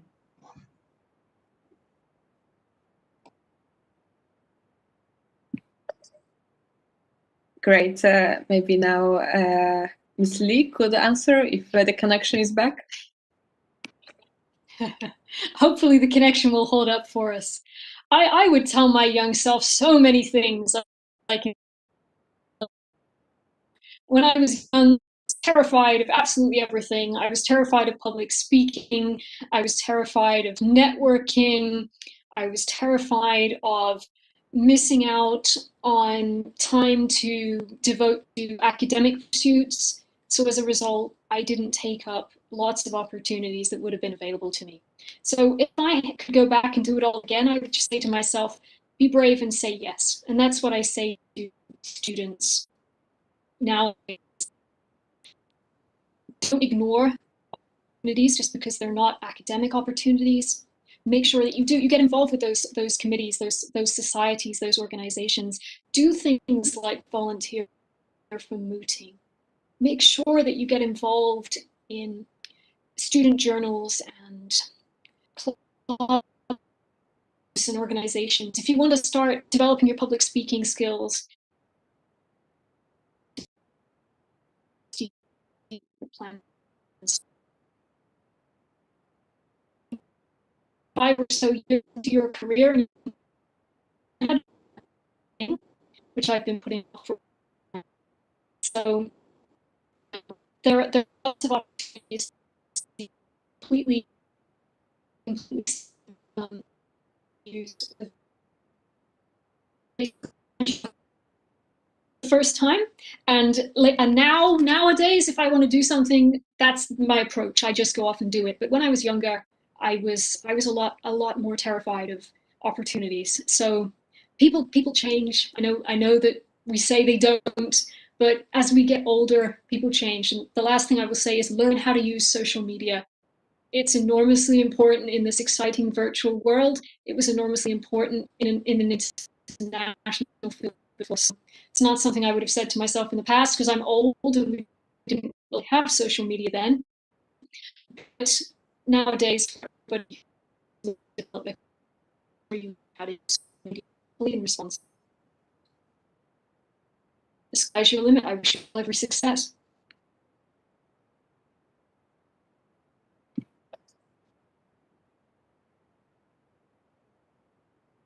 Thank you very much. Maybe now, Mr. Campbell, would you answer the same question? Do you have anything to add? Sure, I'll start with a short story. So one last time traveling bout here. This is my first year of my first year in China. I just started studying about international arbitration. I've taken my course in London, as I've told you, the very basics of international dispute resolution. So I feel like I know a little something.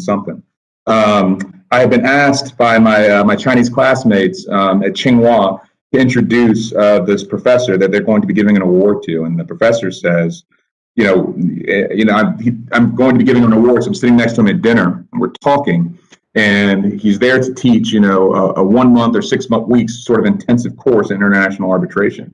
And he says to me, he looks at me, and he's like, "Well, so I guess I'll be seeing you in class, huh? You're going to take my course." And well, I've already taken international arbitration, and so I say, "Well, no, probably not. I've got some other stuff to do, and I'm going to be busy." And of course, this professor, come to find out, unbeknownst to a young Chris Campbell, was none other than one Gary Bourne. And so I've just said to Gary Bourne, "Yeah, I'm not going to take your class. I got other stuff to do." So maybe I might have done that one a little differently.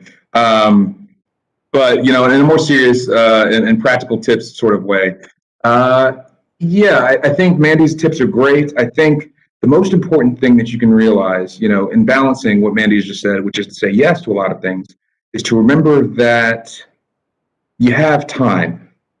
And I don't say that to tell you to, don't be ambitious and to go after things, but to realize that, that your development into whatever career it is that you imagine, it doesn't come overnight. You're not going to wake up tomorrow or next week and, people will be calling you to appoint you as arbitrator or, publishing your things immediately. And that's okay.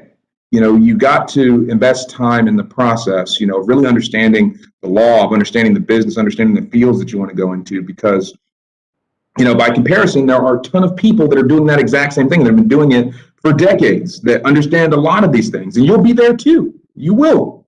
But it takes time to get there. And so just understand that you're going to put a plan into place. You're going to think about how you're going to do these things strategically, and you will get there. But just be patient and understand that it does take time for that to develop. And as long as you manage your health and your expectations, you will absolutely get there. So I'm excited to see what all of you do.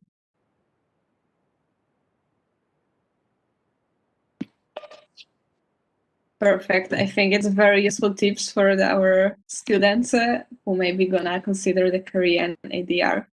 So thank you for that. And I think it's all of the questions we received. So maybe someone still wants to come here and ask the question live.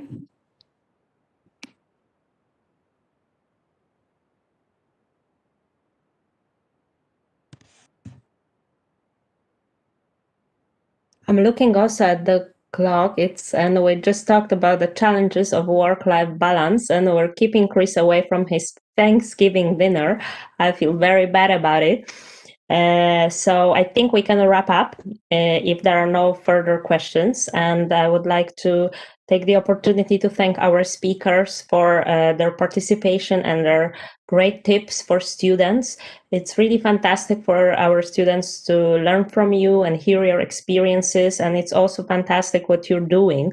I really would like to compliment you all for working towards more diversity of the arbitration field. I think it's a long, long way before us, but all your initiatives are very important, and I hope that one day our students will be able to benefit from it all, and that we will have arbitration field more diverse and with more opportunities for people from different geographical locations too.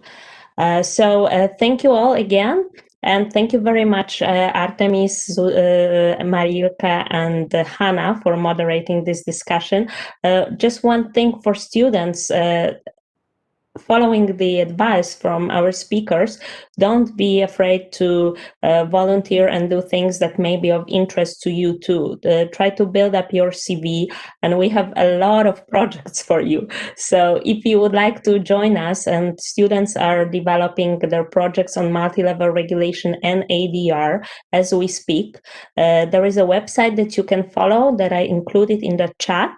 So feel free to reach out, and we will try to help you make this first step, because I think it's also about making the first step and making yourself more visible, writing a short blog post, participating in the podcast, and so on and so forth. So we really would like to hear from you, and of course we will also be in touch with our speakers. If you have any questions, we will also reach out if we may.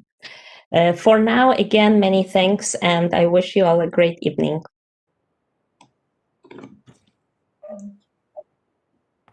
Thank you all so much. Happy Thanksgiving! Happy Thanksgiving. You too, Chris. Enjoy that turkey. Of course. See y'all soon. Cheers. Bye.